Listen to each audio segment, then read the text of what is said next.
اس میں ایک بڑا آپ صلی اللہ علیہ وآلہ وسلم کی زندگی کا ایک دکھ بھرا جو ہے واقعہ ڈسکس ہونے جا رہا ہے، اور یہ دکھ آپ صلی اللہ علیہ وآلہ وسلم کو آپ کی بیویوں کی وجہ سے پہنچا، اور اس میں بھی خصوصاً سیدہ عائشہ اور سیدہ حفصہ رضی اللہ تعالی عنہما وعلیہم السلام۔ آپ صلی اللہ علیہ وآلہ وسلم کی ان دو بیویوں کی وجہ سے بالخصوص اور باقی ازواج مطہرات کی وجہ سے بالعموم آپ صلی اللہ علیہ وآلہ وسلم کو سخت دلی صدمہ پہنچا۔ اس کو واقعہ ایلا بھی کہا جاتا ہے۔ آپ صلی اللہ علیہ وآلہ وسلم اپنی بیویوں سے 1 مہینہ تک ناراض رہے، کسی بیوی کے ساتھ گفتگو نہیں کی، کسی کو اپنے قریب نہیں کیا، اور حتیٰ کہ یہ آیات سورۃ الاحزاب کی نازل ہوئی جن میں اسپیسیفکلی اللہ تعالیٰ نے نبی صلی اللہ علیہ وآلہ وسلم کی بیویوں کو جو امت کی مائیں ہیں بڑے سخت انداز میں ڈانٹا کہ ہمارے محبوب صلی اللہ علیہ وآلہ وسلم کے ساتھ اس طریقے سے مس بہیو مت کرو، آپ صلی اللہ علیہ وآلہ وسلم کو اس نظر سے مت دیکھو کہ وہ تمہارے شوہر ہیں، بلکہ وہ اللہ کے محبوب صلی اللہ علیہ وآلہ وسلم ہے۔ اور ظاہر ہے کہ آپ صلی اللہ علیہ وآلہ وسلم نے پوری امت کے لیے رول ماڈل بننا تھا، تو آپ صلی اللہ علیہ وآلہ وسلم بھی انہی تکلیف سے گزارے گئے جو عموماً عام لوگ بھی جن تکلیف سے گزرتے ہیں، تبھی تو آپ صلی اللہ علیہ وآلہ وسلم اپنی امت کے لیے رول ماڈل ہیں۔ تو آپ صلی اللہ علیہ وآلہ وسلم کو بھی اپنی بیویوں کی وجہ سے، ان کی زبان کی وجہ سے تکلیف اٹھانی پڑی۔ صحیح بخاری میں انٹرنیشنل نمبر کے مطابق 2468 نمبر حدیث ہے، اور صحیح بخاری میں ہی ایک اور طریق ہے 5191، اور صحیح مسلم میں تو کنٹینیوس 7 طرق آئے ہیں واقعہ ایلا سے ریلیٹڈ۔ انٹرنیشنل نمبر کے مطابق صحیح مسلم میں 3690 سے لے کر 3696 تک، جس میں یہ ڈیٹیل کے ساتھ واقعہ ایلا کا ذکر آیا کہ آپ صلی اللہ علیہ وآلہ وسلم نے یہ اللہ کی قسم اٹھا لی کہ میں 1 مہینے تک اپنی بیویوں کے ساتھ کلام نہیں کروں گا، ان کے قریب بھی نہیں جاؤں گا ان کے ایٹیچیوڈ کی وجہ سے،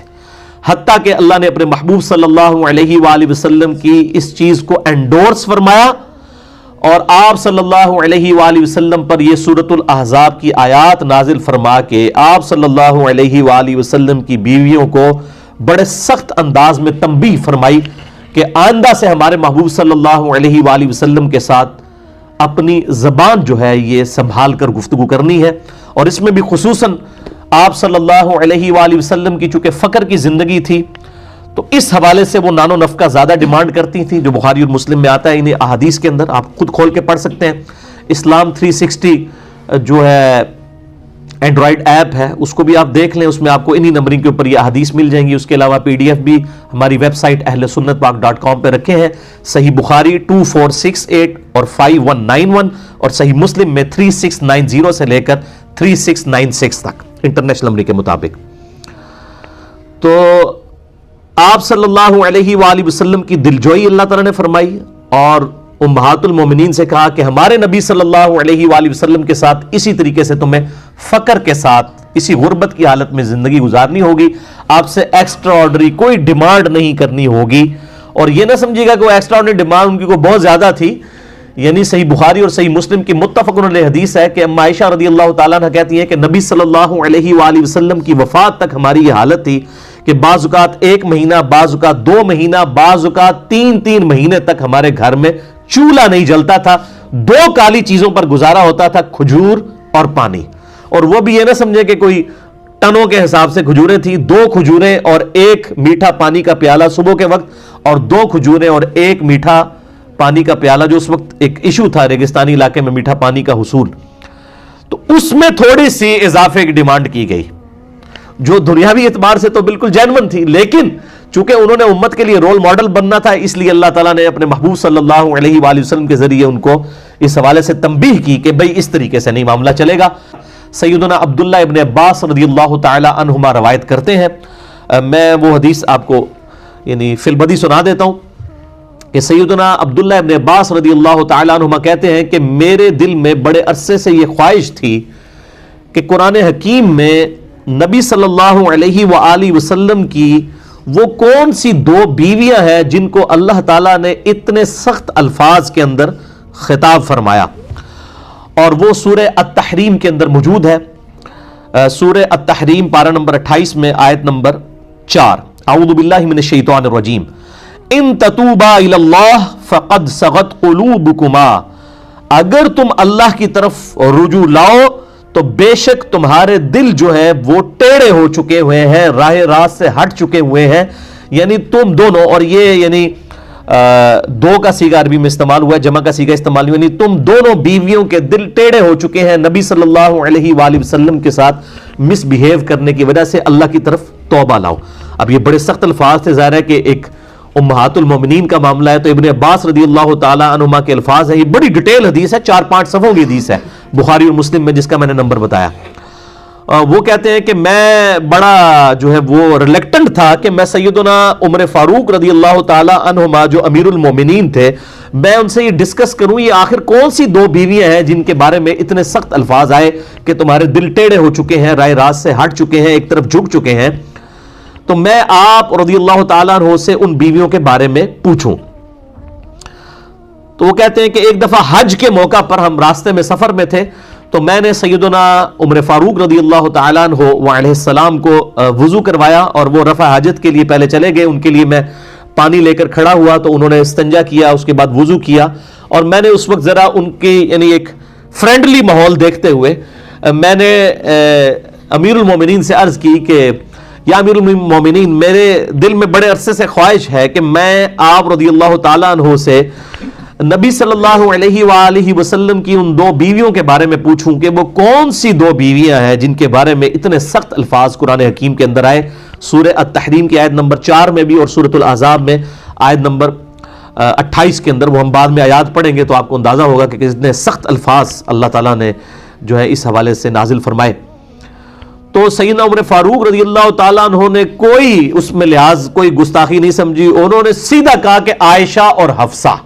رضی اللہ تعالی عنہما، ان میں سے حالانکہ ایک ان کی بیٹی بھی تھی، ایک سیدنا ابوبکر صدیق کی بیٹی سیدہ عائشہ بنت ابی بکر، اور دوسری طرف سیدہ حفصہ بنت عمر رضی اللہ تعالی عنہم اجمعین وعلیہم السلام اجمعین. اور پھر کہتے ہیں میں نے کہا امیر المومنین میں تو بڑا ڈر رہا تھا آپ سے پوچھتے ہوئے. تو انہوں نے کہا کہ دین کا مسئلہ پوچھنے میں کوئی شرم و حیا نہیں کرنی چاہیے، ڈرنے والا کون سا معاملہ تھا، تم مجھ سے پہلے پوچھ لیتے، اس میں شرم و حیا نہیں کرنی چاہیے، دین کا جو معاملہ ہے اس کو ڈسکس کرنا چاہیے. اب ظاہر سیدنا عمر کے زمانے میں تو یہ بیماریاں نہیں تھی نا جو آج کل ہے کہ آپ کوئی قرآن کی آیت حدیث ڈسکس کر لیتے ہیں، کبھی کہتے ہیں وہ نبی کی گستاخی ہوگی، کبھی کہتے ہیں کسی بزرگ کی گستاخی ہوگی، کبھی کہتے ہیں کسی صحابی کی گستاخی ہوگی، کبھی کہتے ہیں نبی صلی اللہ علیہ وآلہ وسلم کی کسی بیوی کی گستاخی ہوگی. اس طرح کی یعنی جو بیماریاں جو آج ہمارے اس معاشرے میں پروان چڑھ چکی ہیں اس زمانے میں تو موجود نہیں تھی. تو پھر سیدنا عمر فاروق رضی اللہ تعالیٰ عنہ سے انہوں نے عرض کیا کہ مجھے یہ ڈیٹیل واقعہ بتائیں، بخاری و مسلم کی اسی حدیث میں آتا ہے. تو سیدنا عمر نے کہا کہ میں تمہیں سناتا ہوں کہ جب ہم ہجرت کر کے مدینہ شریف آئے تو ہمیں ایک خاص ایکسپیرینس کرنا پڑا. جب تک ہم مکے میں آباد تھے تو ہماری بیویاں ہمارے بڑے کنٹرول میں رہتی تھی، اور اسلام آنے سے پہلے تو عورتوں کو ایز سچ کوئی مقام حاصل نہیں تھا.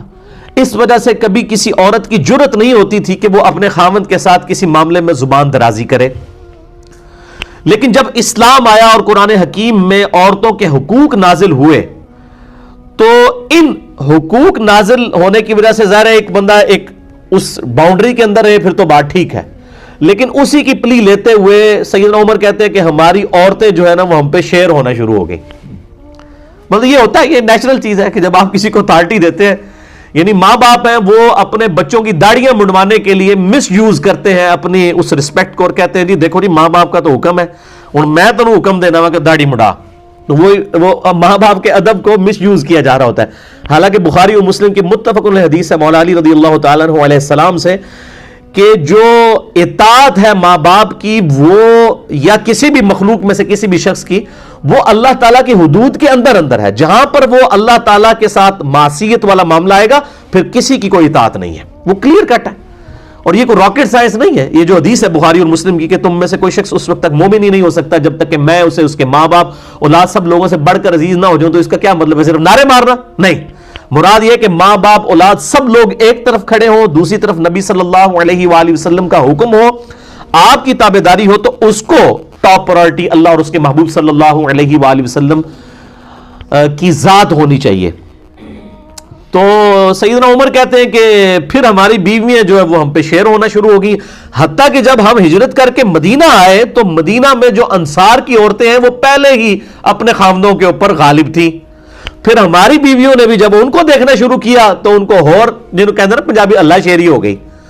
اور وہ ہمارے ساتھ یہ معاملہ کرنا شروع ہو گئی. پھر سیدنا عمر کہتے ہیں کہ ایک دن ایسا ہوا کہ میری بیوی نے ایک مسئلے میں میرے ساتھ زبان درازی کی, تو میں نے اسے ڈانٹا کہ تیری کیا جرت ہے کہ تو میرے ساتھ اس لہجے میں بات کر رہی ہے. تو سیدنا عمر کی بیوی نے آگے سے کہا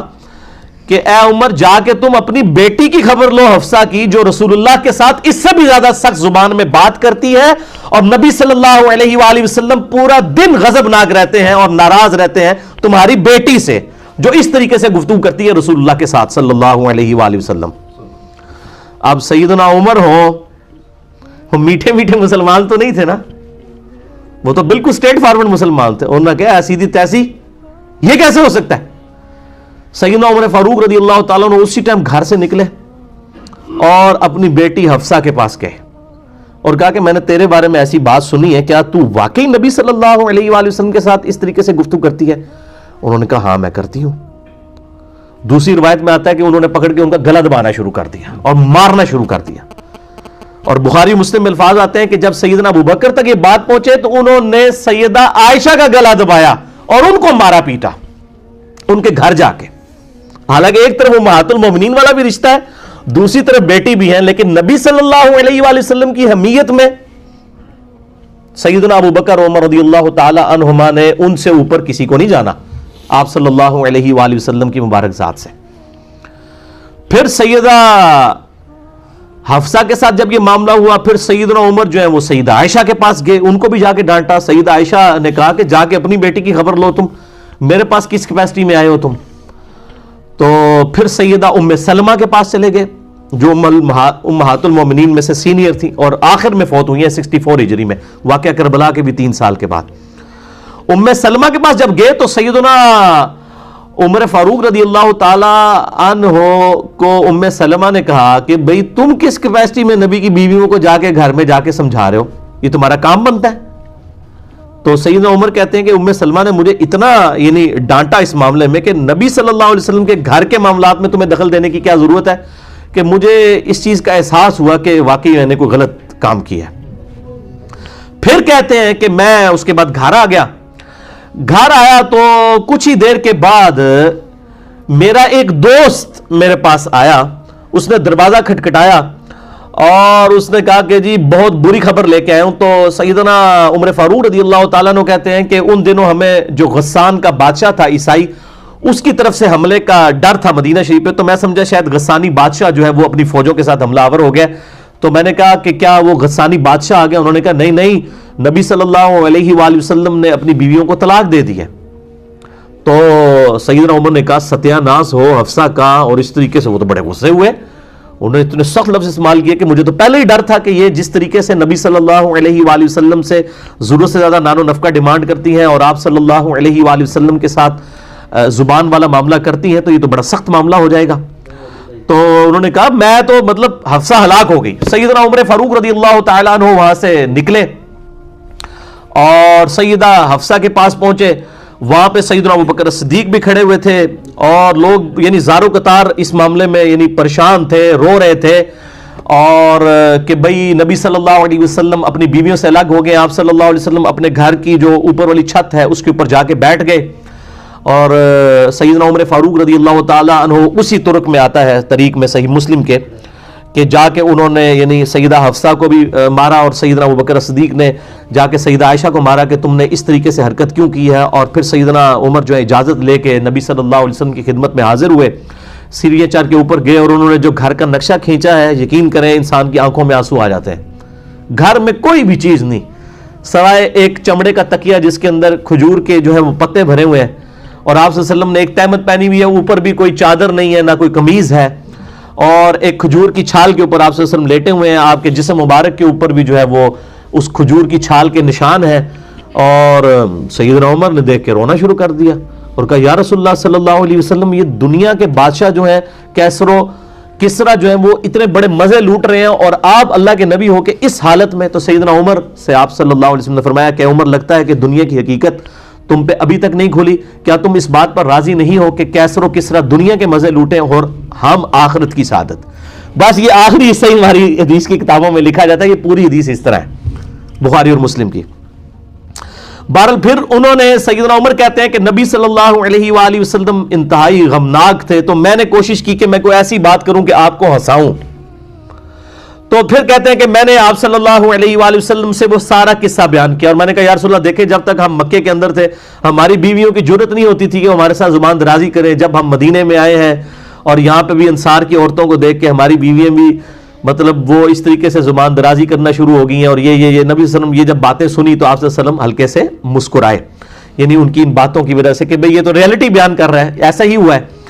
اور پھر اسی طریقے سے پھر انہوں نے بتایا کہ میں نے تو اس طرح کیا حفصہ کے ساتھ، اور پھر میں جو وہ ام سلمہ کے پاس گیا تو ام سلمہ نے مجھے کہا کہ تجھے کیا ضرورت تھی نبی کے گھر میں دخل دینے کی. تو پھر سیدنا عمر کہتے ہیں کہ مجھے بڑی شرمندگی ہوئی. تو اس بات پہ بھی نبی صلی اللہ علیہ وآلہ وسلم بڑے مسکرائے کہ شرمندگی اس بات پہ کہ میں نے اپنی بیٹی کو کیوں مارا جا کے.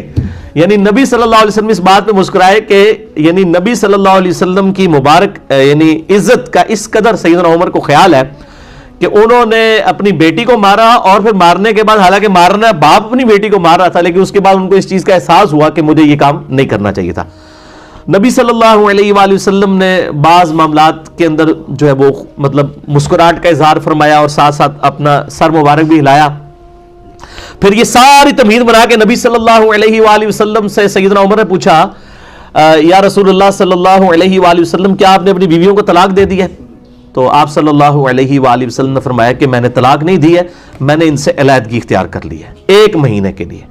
اور وہ 1 مہینے تک کے لیے پھر آپ صلی اللہ علیہ وآلہ وسلم نے علیحدگی اختیار کی، حتیٰ کہ پھر سورۃ الاحزاب کی یہ آیت نمبر 28 اور 29 نازل ہوئی، سورہ التحریم کی آیات نازل ہوئیں، جن کے اندر کیٹاگوریکل مینشن کر دیا گیا کہ اگر ہمارے محبوب صلی اللہ علیہ وآلہ وسلم کے ساتھ تم رہنا چاہتی ہو تو یہ بات یاد رکھو کہ اسی طریقے سے فقر کی زندگی گزارنی ہوگی، اور اسی طریقے سے تم نے امت کے لیے رول ماڈل بننا ہے. ایسا نہ ہو کہ تم نبی صلی اللہ علیہ وآلہ وسلم کے ساتھ مس بیہیو کرو، یہ بالکل نہیں ہونا چاہیے. اور اگر تم اس طریقے سے گزارا نہیں کرنا چاہتی ہو تو ہم اپنے نبی کو یہ اختیار دیتے ہیں کہ وہ تمہیں طلاق دے کے فارغ کر دے. اللہ تعالیٰ اپنے نبی کو تم سے بہتر بیویاں عطا فرمائے گا، تم سے زیادہ عبادت گزار ہوں گی، روزے رکھنے والیاں ہوں گی، اور ذکر کرنے والیاں ہوں گی، کنواریاں بھی ہوں گی، اور بیوہ بھی ہوں گی. اس طرح کے سارے الفاظوں میں انشاءاللہ کراس ریفرنس کے طور پہ آیات سورہ التحریم کی بھی کور کرتا ہوں. اور اس طریقے سے پھر نبی صلی اللہ علیہ وآلہ وسلم 29 دن جب مکمل ہوئے تو آپ صلی اللہ علیہ وآلہ وسلم اپنے گھر کی چھت سے نیچے اترے، اور پھر آپ صلی اللہ علیہ وسلم سیدہ عائشہ کے پاس آئے اور کہا کہ یہ اللہ تعالیٰ نے قرآن میں آیات نازل فرمائی ہے کہ چاہو تو میرے ساتھ رہو، ادروائز میں تمہیں آزاد کرتا ہوں، طلاق دیتا ہوں، تم چلی جاؤ. تو سیدہ عائشہ نے کہا کہ میرے ماں باپ آپ پہ قربان، یہ کیسے ہو سکتا ہے کہ میں آپ کے مقابلے پر دنیا کو اختیار کروں؟ میں اللہ، اس کا رسول اور آخرت کا گھر چاہتی ہوں. اور پھر آپ صلی اللہ علیہ وآلہ وسلم نے سیدہ حفصہ کے سامنے بھی یہ معاملہ رکھا، اور پھر کہا کہ اپنے ماں باپ سے مشورہ کر لو. لیکن انہوں نے کہا ہم نے مشورہ کیا کرنا ہے، ہم اللہ اور اس کا رسول اور آخرت کا گھر چاہتی ہیں. یہی الفاظ قرآن حکیم کے اندر موجود ہیں جو آفر دی گئی تھی. تو یہ میرے بھائیوں پورے کا پورا واقعہ تھا. اسے واقعہ ایلا کہا جاتا ہے. یہ آپ صلی اللہ علیہ وآلہ وسلم کی زندگی کا بڑا اہم ترین واقعہ ہے، اور اس کی امپورٹنس کا اندازہ آپ اس چیز سے لگائیں کہ اللہ تعالیٰ نے اس واقعے کو قرآن میں ڈسکس کیا ہے. احادیث میں تو اس کی ڈیٹیلز آئیں، لیکن اس کا بلو پرنٹ، ابتدائی خاکہ قرآن کے اندر من ون اسی طریقے سے موجود ہے. اور یہ بڑا حیران کن معاملہ ہے کہ اللہ تعالیٰ نے اپنے محبوب صلی اللہ علیہ وآلہ وسلم کی عزت اور توقیر کی خاطر بالکل اس چیز کا خیال نہیں کیا کہ آپ کی بیویاں قیامت تک ڈسکس ہوں گی، اس حوالے سے کہ جو انہوں نے نبی صلی اللہ علیہ وآلہ وسلم کے ساتھ اس طریقے سے زبان کے معاملے میں احتیاط نہیں کی. اللہ تعالیٰ نے اس چیز کا خیال نہیں فرمایا, کیونکہ آپ صلی اللہ علیہ وآلہ وسلم امت کے لیے رول ماڈل ہیں. آپ صلی اللہ علیہ وآلہ وسلم کی بیویاں امت کی عورتوں کے لیے رول ماڈل ہیں. آپ صلی اللہ علیہ وآلہ وسلم کی بیٹیاں امت کی عورتوں کے لیے رول ماڈل ہیں. لہٰذا وہ اسی طریقے سے ڈسکس ہوں گی اور قیامت تک ڈسکس ہوں گی. لیکن ہمارے ہاں آپ کو پتا ہے کہ خاص مکتبہ فکر ہے جن کو بچپن سے یہ پٹی پڑھا دی گئی ہے کہ آپ نے کوئی بھی بات اس طریقے سے کی جس میں انبیاء کرام علیہم السلام یا صحابہ کرام علیہم رضوان یا امہات المومنین کے بارے میں جو اللہ تعالیٰ نے قرآن حکیم میں ڈسکشن کی ہے, ان کی کمزوریوں کے بارے میں اس کو ڈسکس کرنا گستاخی شمار کیا جائے گا. میرا خیال ہے یہ عقیدہ پروپیگیٹ کرنا اور اس کو بیان کرنا بذات خود ہی کفر کے کیٹیگری میں لے جائے گا. کیونکہ are you trying to teach your god, کیا اپنے خدا کو آپ یہ ٹیچ کرنا چاہتے ہیں کہ قرآن حکیم میں یہ آیات کیوں نازل فرمائی؟ یہ بڑا خطرناک معاملہ ہے. اسی لیے میں اکثر یہ کہا کرتا ہوں کہ وہ خدا اور وہ اللہ جو انڈیا پاکستان بنگلہ دیش کے علماء نے اپنی پبلک کو جس کا تعارف کروایا ہے وہ خدا اور ہے, اور جو خدا قرآن اور سنت کے اندر جس کا کریکٹر آیا ہے, جس کا کردار آیا ہے, جس کی پرسنالٹی آئی ہے اللہ اور اس کے محبوب صلی اللہ علیہ وآلہ وسلم کی, وہ بالکل اور ہے. اسی لیے وہ جب ہم کوئی بات کتاب و سنت سے کرتے کہتے ہیں سیدھا آج تک سنی نہیں. حالانکہ ان کو پوچھے کہ آپ نے کتنی ماشاءاللہ پی ایچ ڈی کی ڈگری کر لی ہے قرآن و سنت میں, آپ کے اباء و اجداد نے بھی ایک دفعہ قرآن پاک ہی پورا ترجمے سے نہیں پڑھا ہوا, تو آپ اتنا بڑا کلیم کر رہے ہیں کہ ہم نے تو آج تک یہ بات سنی نہیں ہے. بھائی آپ نے نہیں سنی تو آپ اللہ کا شکر ادا کریں کہ یہ قرآن پاک میں لکھی ہے. اگر آپ بریلوی ہیں تو امام رضا بریلوی صاحب کا ترجمہ پڑھ لیں, اگر دیوبندی ہے تو اشرف علی تھانوی صاحب کا ترجمہ پڑھ لیں, اگر آپ اہل حدیث ہیں تو آپ جونا گھڑی صاحب کا ترجمہ پڑھ لیں, اگر آپ اہل تشیع ہیں تو سید فرمان علی شاہ صاحب کا ترجمہ پڑھ لیں. آپ کسی بھی مکتبہ فکر سے, اگر آپ کچھ بھی نہیں ہے, سمپل سادے مسلمان ہیں, تو آپ فتح محمد جلندری صاحب کا اور مولانا مودودی صاحب کا ترجمہ پڑھ لیں تو آپ کو پتہ چل جائے گا اس میں تو کوئی تحریف والا معاملہ ہی نہیں ہوا. اچھا, ان آیات کے کانٹیکسٹ میں میں نے جو بخاری مسلم کی احادیث کے حوالے سے ڈسکشن کی ہے تو اس سے بھی یہ بڑی بات پتہ چلی کہ قرآن حکیم کی جو آیات ہیں بعض اوقات ان کی تفصیلات کے لیے احادیث کا سہارا لینے کی ضرورت پڑتی ہے. تفصیلات کے لیے, احکامات کو سمجھنے کے لیے نہیں, جسٹ تفصیلات کے لیے. وہ تفصیلات نہ بھی ہو تب بھی قرآن حکیم اپنے اعتبار سے ایک مکمل کتاب ہے. قرآن حکیم میں تو فائنل ڈیسیژن آیا نا کہ نبی کی بیویوں ایسا نہیں کرنا. وہ کیا واقعہ ہوا تھا وہ قرآن پاک نے ضروری نہیں سمجھا ڈسکس کرنا, اور اس کے ڈسکس کرنے یا نہ کرنے سے اینڈ رزلٹ میں کوئی فرق نہیں پڑا. اکثر یہ لوگوں کو بیماری ہو, وہ شان نزول لبو جی کیا تھا جی, شان نزول لبو, وہ شان نزول جو بھی ہو اینڈ رزلٹ وہی ہے.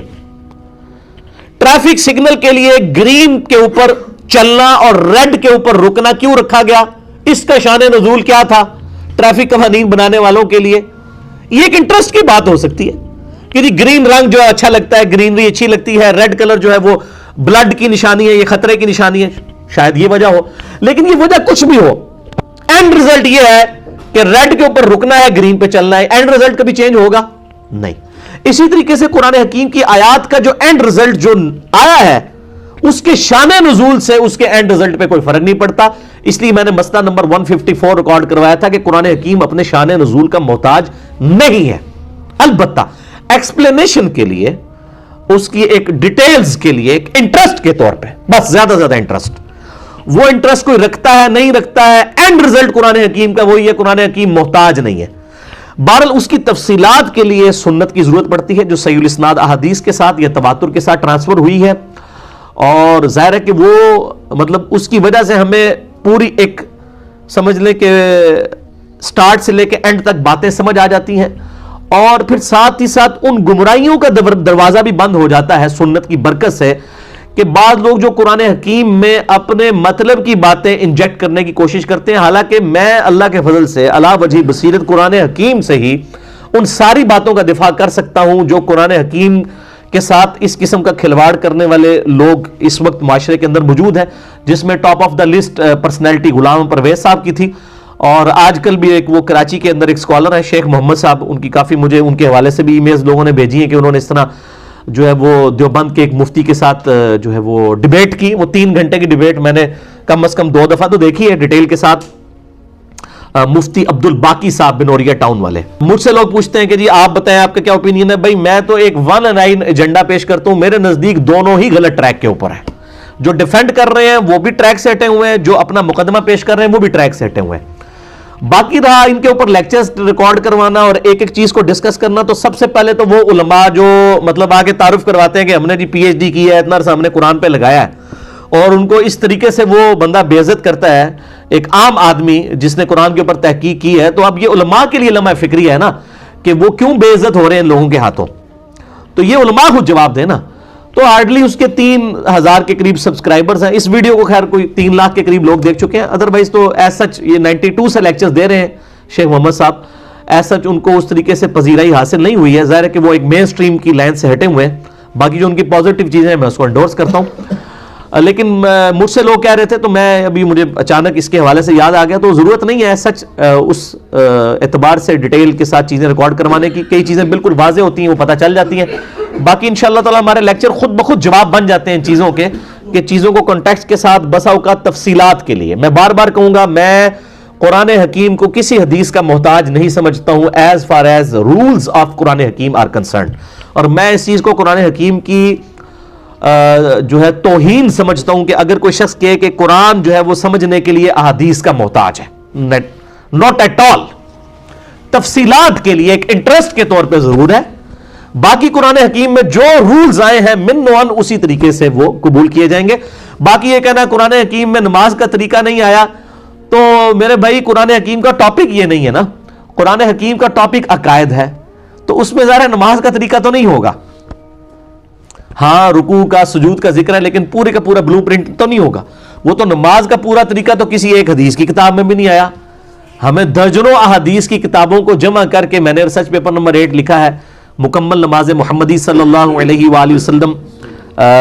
140 صحیح الاسناد احادیث کی روشنی میں صرف 4 صفحوں کے اوپر میں نے ان کو سمویا ہے. تو ظاہر ہے اس میں کم از کم 10-12 اہل سنت کی مین سٹریم کی کتابیں, بخاری, مسلم, ابو داؤد, ترمذی, نسائی, ابن ماجہ, الموطا, امام مالک, المستدرک للحاکم اور مسند احمد, ان سب کو کمبائنڈ کر کے ایک پورے کا پورا ایک سٹرکچر پیش کی گئی ہے نا. تو اس اعتبار سے یہ بات نہیں کرنی چاہیے. مسئلہ نمبر 154 میرا ایک بڑا زندگی کا اہم ترین لیکچر ہے, جس میں نے بتایا کہ قرآن حکیم شان نزول کا محتاج نہیں ہے. اور باقی اسی طریقے سے بعض لوگ یہ بھی کہتے ہیں کہ جناب یہ جو آیات ہیں یہ تو کافروں کے بارے میں نازل ہوئی ہیں, ان کو مسلمانوں کے اوپر نہیں آپ تھوپ سکتے, یہ مسلمانوں کے بارے میں نازل ہوئی ہیں. یہ جو دھوکے دیے ہوئے نا, ان کا بھی میں نے پورے کا پورا رد جو ہے مسئلہ نمبر 154 میں کیا ہے. جسے شوق ہو تو وہ ضرور دیکھیں. اب یہ آپ دیکھ لیں تقریباً 35 منٹ کی مجھے صرف تمہید بنانی پڑی ہے ان آیات کو کور کرنے کے لیے. تو میں نے تو 48 نمبر آیت تک پہنچنا تھا, لیکن اب بمشکل یہی آیات ہی کور ہوں گی کراس ریفرنس کے طور پہ. جو باقی آیات ہیں وہ بھی انشاءاللہ ہم ڈسکس کریں گے. بہرحال سیدنا عمر فاروق رضی اللہ تعالیٰ عنہ نے نبی صلی اللہ علیہ وآلہ وسلم کو اس واقعے میں یہ بھی بات آتی ہے کہ تسلی دی, اور واقعہ ایلا کے موقع پر کہا یا رسول اللہ صلی اللہ علیہ وآلہ وسلم, آپ کی بیویاں اگر آپ کے خلاف یوں جتھا بنا کے اکٹھی ہو گئی ہیں تو آپ ان کو چھوڑ دیجئے, طلاق دے دیجئے. آپ کے لیے اللہ اور اس کا رسول اور اس کے فرشتے اور جبرائیل اور ابو بکر اور عمر ہی کافی ہیں. یہ سیدنا عمر کے الفاظ تھے, اور قرآن حکیم میں من و عن اسی طریقے کی آیت بھی نازل ہو گئی سورہ التحریم کے اندر. پہلے وہ آیت پڑھتے ہیں, اس کے بعد ہم سورۃ الاحزاب کی آیت نمبر 28 سے آنورڈ کور کرتے ہیں. سورہ التحریم نکال لیں, پارہ نمبر 28 کی آخری سورت ہے. آپ کا جو بلو والا قرآن حکیم ہے اس میں پیج نمبر ہے 561 آیت نمبر 4. اعوذ باللہ من الشیطان الرجیم, بسم اللہ الرحمن الرحیم. ان تتوبا الی اللہ, اگر تم دونوں نبی صلی اللہ علیہ وآلہ وسلم کی بیویاں, یہ پیچھے کانٹیکسٹ چل رہا ہے سورہ التحریم میں, وہ مسئلہ نمبر 105 آپ جنید جمشید کے دفاع پہ جو میں نے دیا تھا وہ آپ دیکھ لیں. اگر تم دونوں اللہ کی طرف توبہ لاؤ, ان تتوبا الی اللہ فقد صغت قلوبکما, تو بے شک تمہارے دل تو ایک طرف جھک چکے ہیں, ٹیڑے ہو چکے ہیں, تم نبی صلی اللہ علیہ وآلہ وسلم کے معاملے میں ایک خاص راستے سے ہٹ چکی ہو. وَإِن تَظَاهَرَ عَلَيْهِ, اور اگر تم نے نبی صلی اللہ علیہ وآلہ وسلم کی بیویوں نے نبی صلی اللہ علیہ وآلہ وسلم کے خلاف کوئی جتھا بنا لیا, تو یاد رکھو فَإِنَّ اللَّهَ هُوَ مَوْلَاهُ, تو اللہ ہے جو نبی کا مولا ہے, دلی محبوب ہے, پشت پناہ ہے. وجبریل, اور جبریل, وصالح المؤمنین, اور نیکوکار مؤمنین, والملائکۃ بعد ذلک ظہیر, اور اس کے بعد فرشتے بھی نبی صلی اللہ علیہ وآلہ وسلم کے مددگار ہیں, پشت پناہ ہیں. یعنی یہ وہ والی مدد نہیں ہے وہ جو لے رہے ہوتے ہیں جی وہ بزرگ, اس سے وہ کہہ رہے ہیں کہ نبی صلی اللہ علیہ وسلم کے مددگار دیکھو اللہ, فرشتے, جبرائیل ہے, تو اس کا مطلب ہے کہ نبی صلی اللہ علیہ وسلم المدد یا ابو بکر, المدد یا عمر کہتے تھے, نعوذ باللہ. وہ مسئلہ نمبر 3 میرا ریکارڈڈ ہے, دعا صرف اللہ ہی سے.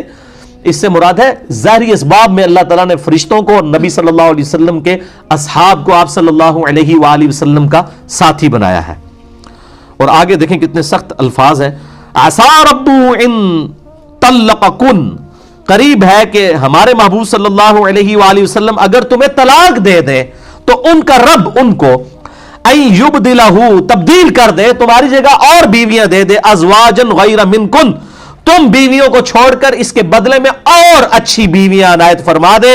مسلمات, جو تابع فرمان ہو ہمارے نبی کی, مؤمنات, پکی مؤمنہ ہو, قانتات, تابع فرمان ہو, قناعت کرنی والی ہو, تائبات, توبہ اور رجوع لانے والی ہو, عابدات, عبادت گزار ہو, صائحات, اور روزہ رکھنے والی ہو, ثیبات و ابکارا, بیوہ بھی ہو, اور یعنی جو پہلے سے شادی شدہ یا طلاق یافتہ, اور کنواریاں بھی, کیونکہ اس میں اب سیدہ حفصہ جو ہیں وہ آپ سمجھ لیں کہ کنواری نہیں تھی اور سیدہ عائشہ کنواری تھی, دونوں کو اس حوالے سے ایڈریس کر دیا گیا. اب یہ دیکھیں کتنے سخت الفاظ آئے ہیں, اور اللہ تعالیٰ نے یعنی نبی صلی اللہ علیہ وآلہ وسلم کے معاملے میں کس قدر غیرت والا معاملہ, جس کو کہ اللہ تعالیٰ نبی صلی اللہ علیہ وسلم فرماتے ہیں, بخاری مسلم کی حدیث ہے کہ اللہ تعالیٰ سب سے بڑھ کر غیرت مند ہے. اور آپ دیکھ لیں اللہ تعالیٰ نے اس معاملے میں کوئی ایسا معاملہ نہیں کیا کہ اس کو پس پش ڈال دیا جائے. اب وہ آپ سورۃ الاحزاب کی آیت نمبر 28 آنورڈ, اب آپ کو ان آیات کی انٹینسٹی کا سمجھ آئے گا کہ یہ بات کیا ہو رہی ہے. یا ایھا النبی, اے نبی صلی اللہ علیہ وآلہ وسلم, اے خاص نبی, ان نبی کے ساتھ خاص نبی, قل لازواجک, فرما دیجئے اپنی بیویوں سے, ان کنتن تردن الحیات الدنیا, اگر تم دنیاوی زندگی کو چاہتی ہو, وزینتہا, اور اس کی آرائش کو, فتعالین امتعکن واسرحکن سراحا جمیلا, تو آؤ میں تمہیں دنیا کا مال و متاع دے کر بڑی خوبصورتی کے ساتھ اپنے نکاح سے فارغ کر دیتا ہوں. کتنی سخت دھمکی ہے. اور بخاری مسلم میں الفاظ ہیں, سیدنا عمر کہتے ہیں کہ اللہ تعالیٰ نے نبی صلی اللہ علیہ وآلہ وسلم کی بیویوں کو اس معاملے میں ڈانٹ پلائی. اتنے سخت الفاظ ہیں سیدنا عمر کے, یہ میرے ذاتی الفاظ نہیں ہیں. اللہ اکبر. وَإِن كُنتُنَّ تُرِيدْنَ اللَّهَ وَرَسُولَهُ وَالدَّارَ الْآخِرَةَ, اور اگر تم خواہش مند ہو اللہ اور اس کے رسول اور آخرت کے گھر کو, یعنی اللہ اور اس کا رسول عز و جل و صلی اللہ علیہ وآلہ وسلم اور آخرت کا اگر گھر چاہتی ہو, یعنی ظاہر ہے کہ دنیا تو پھر آپ کو چوپڑیاں نالے دو تو نہیں ہوگا نا, یعنی دنیا کی قربانی تو کرنی پڑے گی. اگر تم اللہ اور اس کے رسول صلی اللہ علیہ وآلہ وسلم اور آخرت کے گھر کو چاہتی ہو, پھر کیا کرنا ہوگا, فَإِنَّ اللَّهَ أَعَدَّ لِلْمُحْسِنَاتِ مِنْكُنَّ أَجْرًا عَظِيمًا, تو یاد رکھو پھر تم نبیوں کی بیویوں میں سے جو کوئی بیویاں ایسی ہوں گی جو نیکوکار ہوں گی تو ان کے لیے بڑا اجر عظیم ہے. کیٹاگوریکلی سب کو نہیں کہہ دیا گیا, تم میں سے بھی جو نیکوکاری کی, یعنی تمہیں بھی وہ ٹیسٹ پاس کرنا پڑے گا. یہ نہیں ہے کہ نبی علیہ السلام کی نسبت کی وجہ سے تمہیں جو ہے وہ چھوٹ مل جائے گی.